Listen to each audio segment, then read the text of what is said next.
Alright, welcome back everybody. PayPal and Patreon are down below if you want to support me. Only do so if you actually can. So I just thought I'd make a quick video going over a basic rundown of the answers to the question, the common question of why is everybody invading everybody now? As many of these wars and invasions were kind of obviously coming eventually to those who are geopolitically aware, but most of us weren't expecting them to all go at the same time. So here's a basic run through of some of the reasons why, at least in, we'll call it the general 2020s timeframe, is when everyone's choosing to just go for it. In no particular order, we start with a armament time crunch. Well, the degree of equipment and training we gave them obviously rapidly upscaled after Russia started its invasion. The US was already gradually arming Ukraine and gradually training Ukrainian forces. Also, the US already had a schedule laid out for the gradual supplying of Taiwan. However, we have rapidly accelerated that plan out of desire to make sure Taiwan has everything they want before China goes for it. Second motive, or a bit of reasoning behind why all this is suddenly happening now, is the economic angle behind everything. You might have noticed that for the most part, the countries are suddenly making their let's go crazy moves.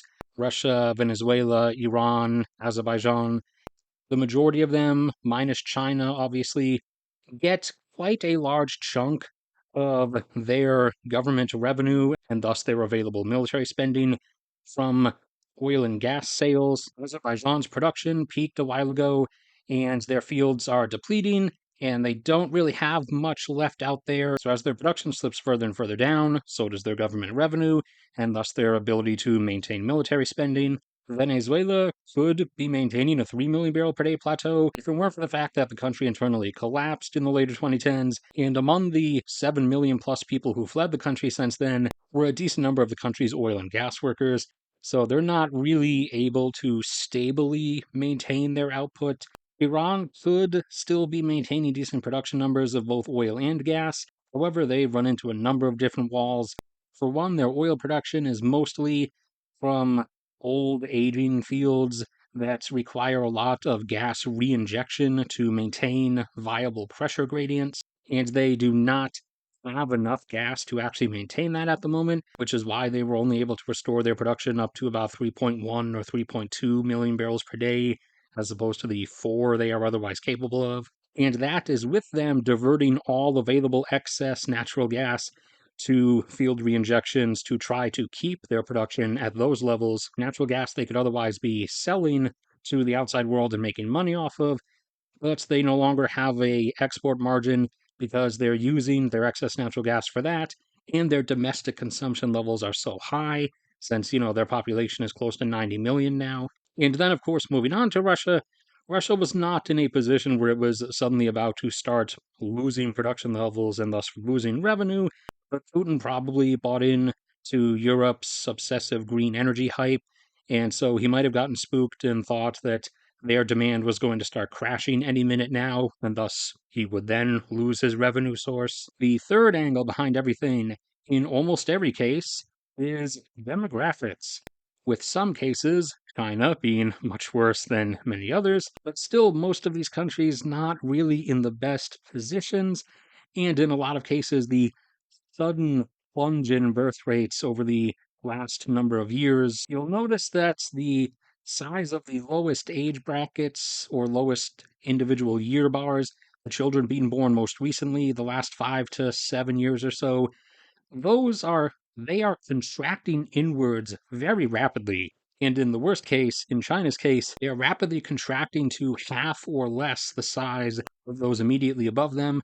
In each of their cases, facing a reality of within about 10 to 15 years or so, the personnel size, the available combatants of their militaries is going to be rapidly contracting. And the fourth and final angle is the psychological one, which is remember, in almost every one of these cases, these actions these countries are taking, all these invasions, are in most of these cases the decisions of one man. And in almost every one of these cases, that one man is old. Khomeini is 85. Xi Jinping is about 70. Putin is in his early 70s. Erdogan in Turkey hasn't made his moves yet, but he will be soon. He's getting close to 70, I believe. Maduro isn't too old, but he's old enough. So for the most part, these guys are old, and they're well aware enough that they're going to be dead in somewhere between 10 and 20 years, or in Khomeini's case, probably like the next few years. So all of them have dreams or delusions, rather.